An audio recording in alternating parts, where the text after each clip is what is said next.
The story of Moses, the leader of the Jewish people. Sometime during the 20th century before our era, a small and unimportant tribe of Semitic shepherds had left its old home, which was situated in the land of on the mouth of the Euphrates, and had tried to find new pastures within the domain of the kings of Babylonia. They had been driven away by the royal soldiers, and they had moved westward, looking for a little piece of unoccupied territory where they might set up their tents.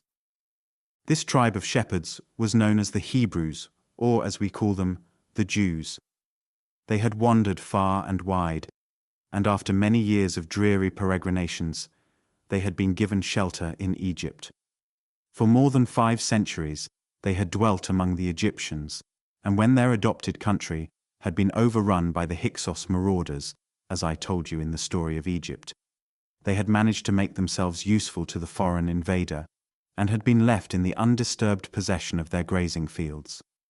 But after a long war of independence, the Egyptians had driven the Hyksos out of the valley of the Nile, and then the Jews had come upon evil times, for they had been degraded to the rank of common slaves, and they had been forced to work on the royal roads and on the pyramids. And as the frontiers were guarded by the Egyptian soldiers, it had been impossible for the Jews to escape. After many years of suffering, they were saved from their miserable fate by a young Jew called Moses, who for a long time had dwelt in the desert, and there had learned to appreciate the simple virtues of his earliest ancestors, who had kept away from cities and city life, and had refused to let themselves be corrupted by the ease and the luxury of a foreign civilization.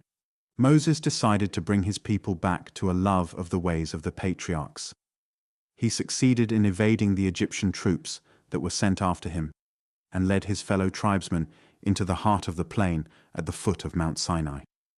During his long and lonely life in the desert, he had learned to revere the strength of the great God of the thunder and the storm, who ruled the high heavens and upon whom the shepherds depended for life and light and breath. This God, one of the many divinities who were widely worshipped in Western Asia, was called Jehovah, and through the teaching of Moses, he became the sole master of the Hebrew race. One day, Moses disappeared from the camp of the Jews. It was whispered that he had gone away carrying 2 tablets of rough-hewn stone.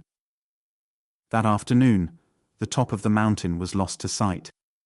The darkness of a terrible storm hid it from the eye of man. But when Moses returned, behold, there stood engraved upon the tablets the words which Jehovah had spoken unto the people of Israel amidst the crash of his thunder and the blinding flashes of his lightning. And from that moment Jehovah was recognized by all the Jews as the highest master of their fate, the only true God who had taught them how to live holy lives when he bade them to follow the wise lessons of his 10 commandments. They followed Moses when he bade them continue their journey through the desert. They obeyed him when he told them what to eat and drink and what to avoid, that they might keep well in the hot climate. And finally, after many years of wandering, they came to a land which seemed pleasant and prosperous. It was called Palestine, which means the country of the Philistu, the Philistines, a small tribe of Cretans who had settled along the coast after they had been driven away from their own island. Unfortunately, the mainland, Palestine, was already inhabited by another Semitic race, called the Canaanites. But the Jews forced their way into the valleys and built themselves cities and constructed a mighty temple in a town which they named Jerusalem, the home of peace. As for Moses, he was no longer the leader of his people. He had been allowed to see the mountain ridges of Palestine from afar. Then he had closed his tired eyes for all time. He had worked faithfully and hard to please Jehovah. Not only had he guided his brethren out of foreign slavery into the free and independent life of a new home, but he had also made the Jews the first of all nations to worship a single God. The Phoenicians. The Phoenicians who gave us our alphabet. The Phoenicians, who were the neighbors of the Jews, were a Semitic tribe which at a very early age had settled along the shores of the Mediterranean. They had built themselves two well-fortified towns, Tyre and Sidon, and within a short time they had gained a monopoly of the trade of the western seas.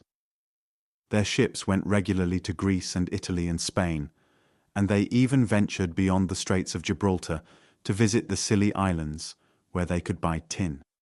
Wherever they went, they built themselves small trading stations, which they called colonies. Many of these were the origin of modern cities, such as Cadiz and Marseille.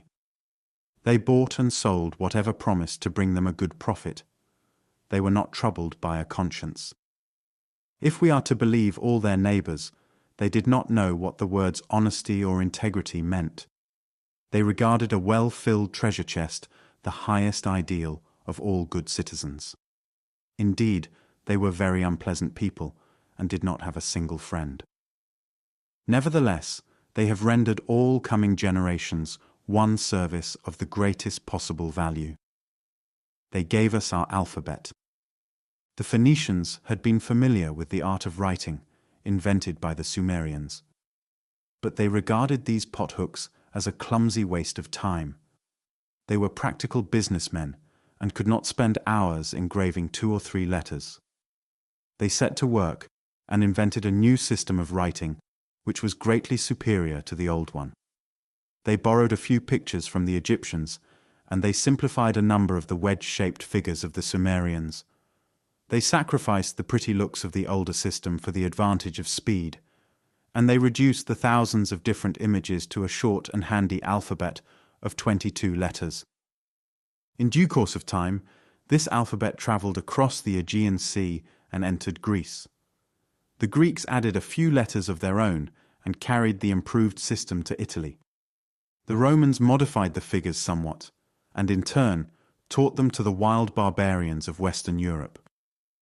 Those wild barbarians were our own ancestors, and that is the reason why this book is written in characters that are of Phoenician origin, and not in the hieroglyphics of the Egyptians or in the nail script of the Sumerians.